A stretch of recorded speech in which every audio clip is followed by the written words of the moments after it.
السلام عليكم. اليوم حلقتنا غير مو قصة.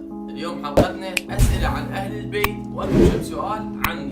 خذيت هذه الأسئلة من الانستغرام، عندي كم شخص يسألوني وهم يعني ما يعرفوني، فقلت لهم سألوني شغلات ما تعرفون عن أهل البيت وما تعرفون عني، وراح أجاوبكم صراحة أسئلتهم شلون كأنما أنتم تسألوني، كأنما أنتم الشغلات اللي تعرفونها، فتفاجأت من أسئلتهم.